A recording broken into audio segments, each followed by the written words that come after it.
integration, there's three components to the integration. There's Sugar, and this is a Sugar home screen, and hopefully that looks somewhat familiar to you or not. So Sugar is important. Sage 100 or Mass 90 is important, and that's what this looks like. And then lastly, there's our integration application. And this is the home screen of the integration application.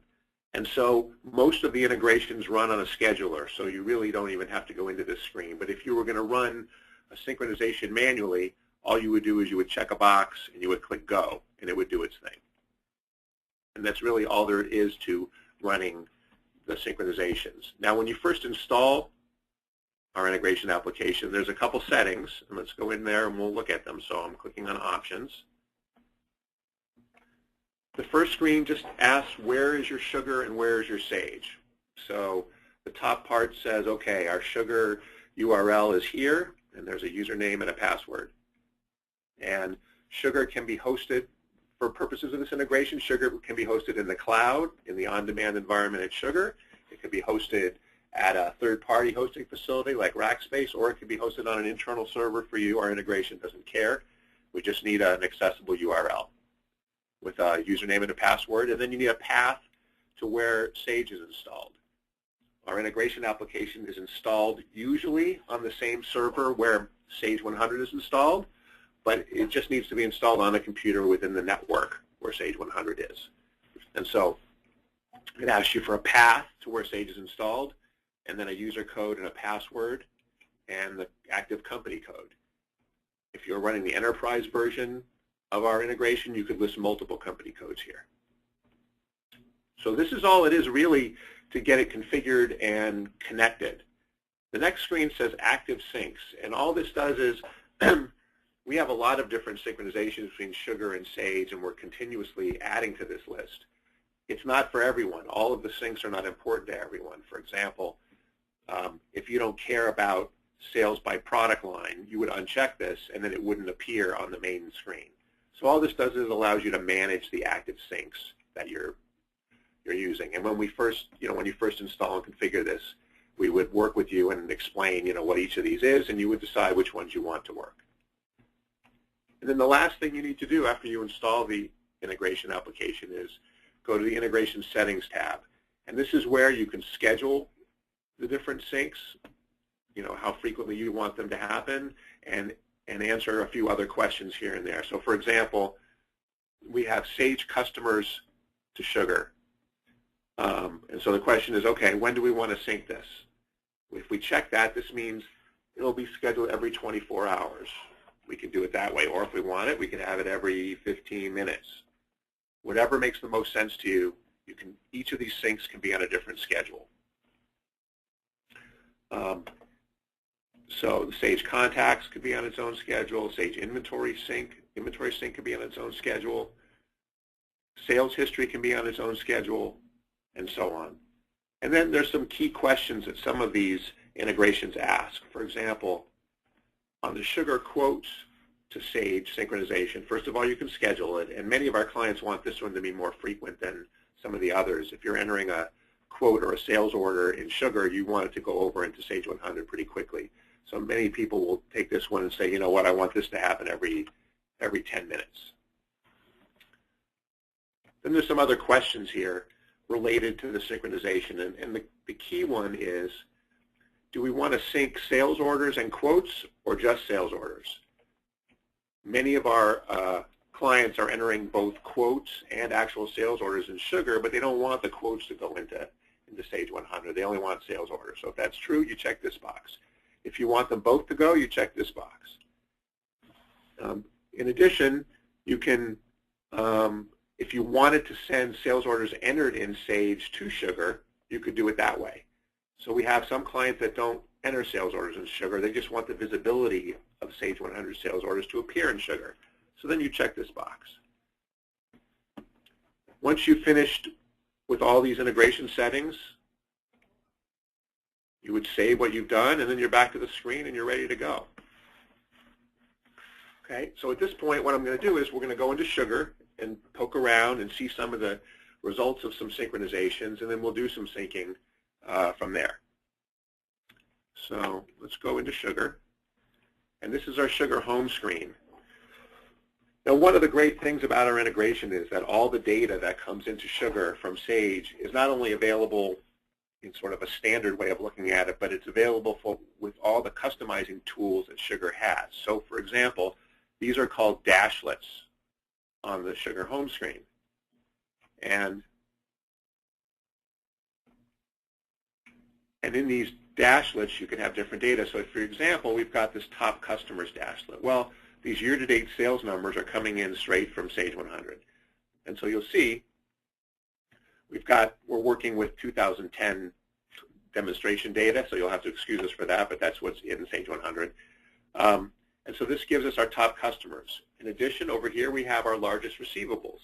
And you can see the customer name, their phone number, who the sales rep is, their balance in Sage 100, the credit limit in Sage 100, and whether they're on credit hold.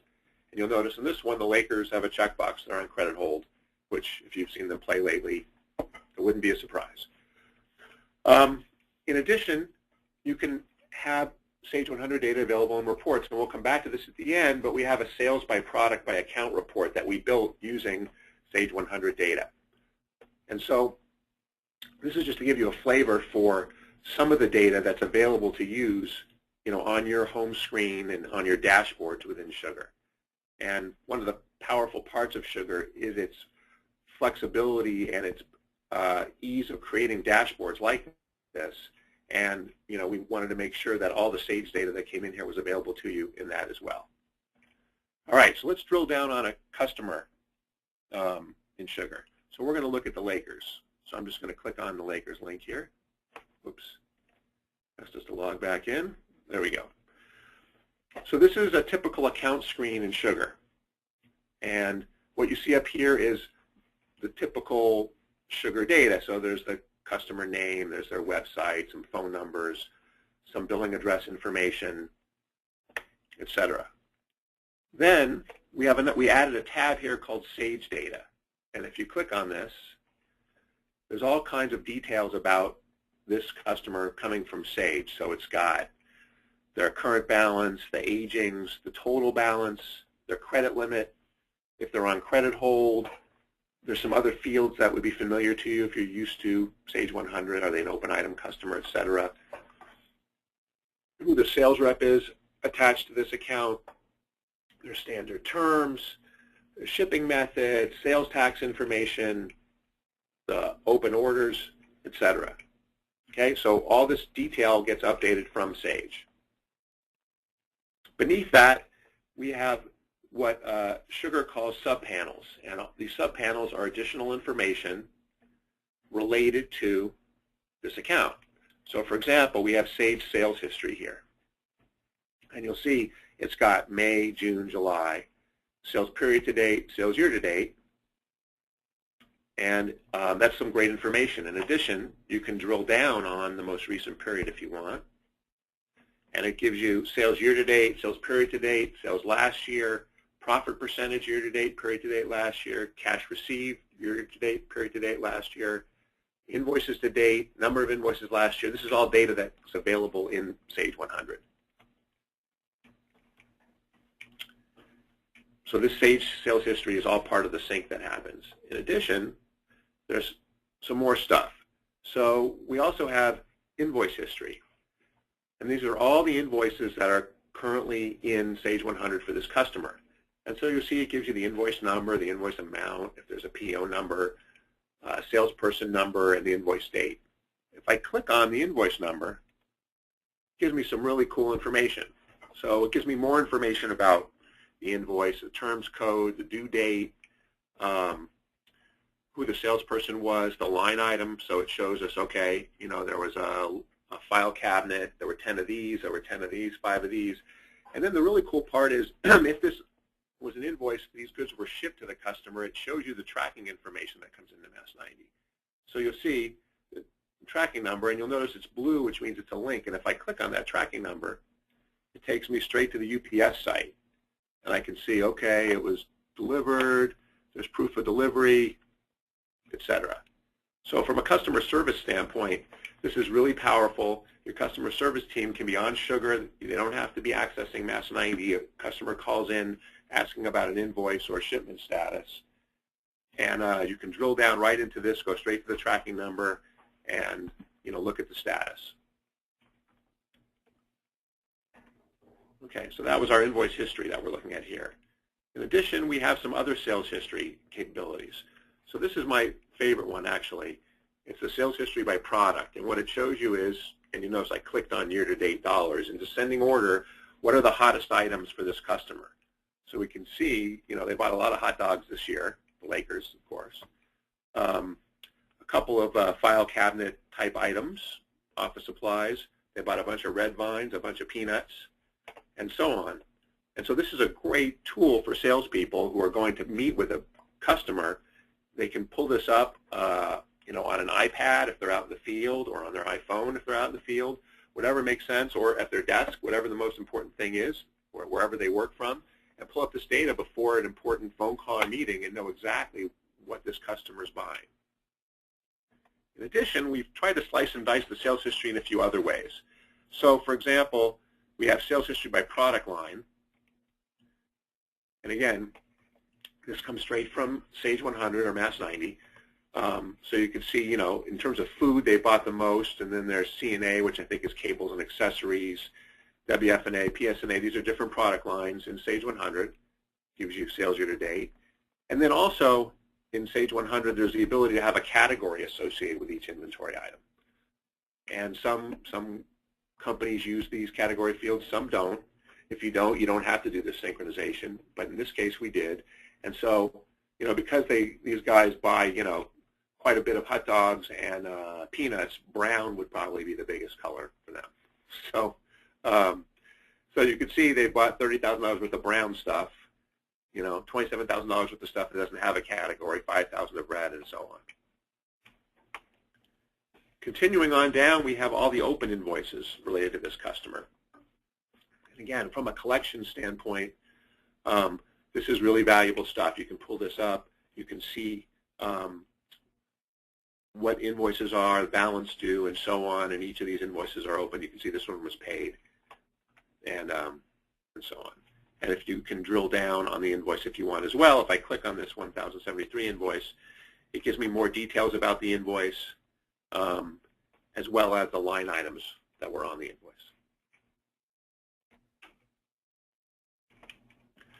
So what we've tried to do is make it so that if you're in Sugar looking at an account, you have all the information you would ever need related to that account to be able to sell them, or to be able to do customer service, or whatever it is you want to do with that account, you should be able to do within Sugar. Now, if I wanted to enter in an order in Sugar, so what I'm going to do here is let's go to quotes, and Sugar calls them quotes, and let's create a quote. Now, quotes are also sales orders. So let's do a holiday red vines order. Okay? And the quote stage is very important. If you make the stage closed accepted, then it knows it's an actual sales order that should go to Mass 90 or Sage 100. So we're going to make it that. If you leave it as draft, it thinks it's just a quote. But we're going to make this an actual sales order. And because this is a holiday order, we're going to say this is only valid till December 24th. We're going to pick a payment terms, and notice all these payment terms came in from Sage 100. So the payment terms synchronize. So let's pick this one, net 30. And let's go with the Clippers. Let's put in an order for the Clippers. Okay. Actually, you know what? I'd rather do the Lakers. Let's do an order for the Lakers. Oops, that's okay. And we'll pick Happy Hairston as our contact. Our billing address is that. We're going to make our ship-to address the same as the billing address. And now we'll enter some line items. And this is our this is a red vines order. So let's start typing red, and it immediately pops that up. And I think they're going to buy a lot of red vines. So let's buy 500 red vines. Let's add another line item. And one of the cool things about this is the inventory items in Sage 100 sync into Sugar. So if I click on the arrow here it brings up a list of all the synced items. And so, if they want to add a folding table to the order, this item came from S90, and we'll add this to the order, and we'll just do one of those. And so now we've got this order in there. I'm going to save it.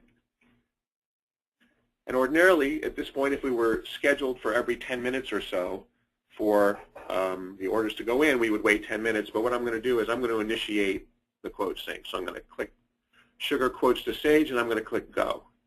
Let's just see what happens. And while we're waiting for that, David, we do have a couple questions about quotes. So whenever you get ready to answer a couple questions about this particular function, yep. I will read off the questions. Okay. And it said it's complete. All right, so we just entered in a Holiday Red Vines order to the Lakers. Let me just finish this off, and then we'll get right into the questions, okay? Perfect. So this is our Lakers. This is a Lakers screen in, well, actually, we'll look at it this way. This is Mass 90. This is a Lakers customer inquiry screen. And if we look at our sales orders tab, okay, we can see order 3,000,006, and it's 3,000,006 right there. That's the order. And if we drill down into it, it shows us it's our Holiday Red Vines order. We've got our bill to and our ship to. We have the two line items that came in and the total amount of the order. It calculated some sales tax and so on. So you see that quickly, once you enter a quote in Sugar, it ends up in Sage 100. So yeah, Adrian, go for it. Okay. Hi, can I set a query of how Sugar quotes go to Sage?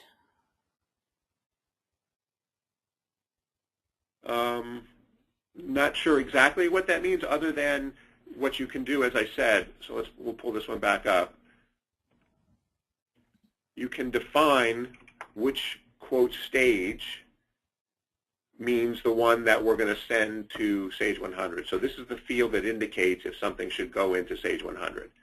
And then beyond that, there's the scheduler, which you can use, or you can make it a manual process to send the quotes. And there is elaboration on the question. Say I only want closed-won quotes, dashboards, can they be customized for or customized by users?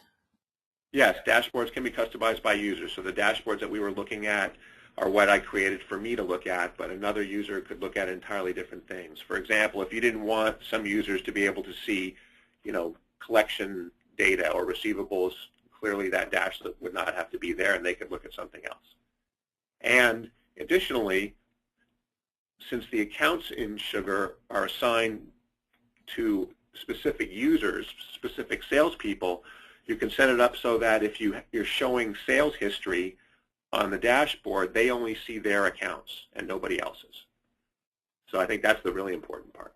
Once the quote synchronizes, if you scroll to the bottom, it has a status tab. So it shows you, okay, this was actually imported into company ABC as that order number with a check mark in the success field. So, if for some reason, you synchronize and an order doesn't appear in Sage, this gives you information about it, and certainly it helps us from a support standpoint.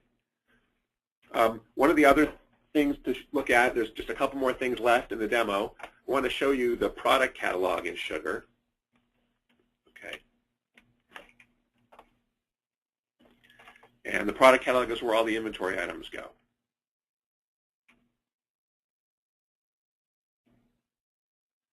And so you'll see this is basic information about each of the inventory items in Sugar, and these all synchronize from Sage 100. So you'll see on this list, there's the item number, there's a description, there's the category or product line, quantity on hand, and a standard cost and a list price. And then you can drill down on the item to get more information.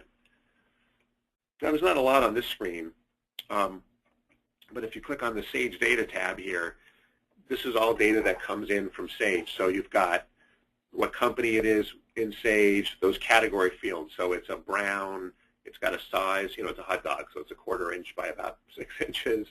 It's long. The unit of measure is either each or by box. You have who the manufacturer is. and so on. So all this data comes in synchronized from Sage. And then lastly, if we go back to our home screen, I just wanted to show you my favorite report here, which is our sales by product by account. And what this does is this lets me see all the products bought by a particular customer or all the customers that bought a particular product. And this is just done with the standard data that's come in from the integration. So for example, if I wanted to see everything that the Lakers bought, I'm going to say, here's a list of everything the Lakers bought. Right? It's pretty cool. Now, let's say I wanted to see everybody that bought this file cabinet, this 1001 Han H252 LK file cabinet. So I'm going to say the account is not empty, and our product equals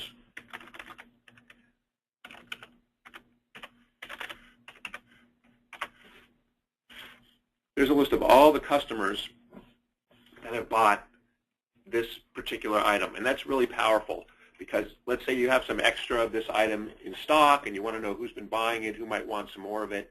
You run this report, and then once you've got this report, there's a few things you can do. You know, you can print it, obviously. You can export it to an Excel file that can be used for a salesperson to go from and make phone calls. You can export it to do some mail merging and things like that. In addition, there's a function in Sugar called a target list, and a target list is really a marketing list that you can do phone calls to or email blasts and things like that. And there's a way to configure these reports so that the results, you click on a button and it takes all this data and creates a target list with it. And if we wanted to add on this report, you know, a phone number and a contact name for each account, we could do that as well.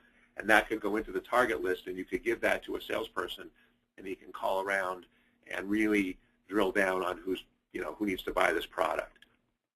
And this is just one of the ways. There's a lot of different things you can do with the data once it's in here, but this is one of the things you can do that we find to be really valuable and a great way to get, you know, ROI on all the software that you've purchased, because this is really valuable stuff.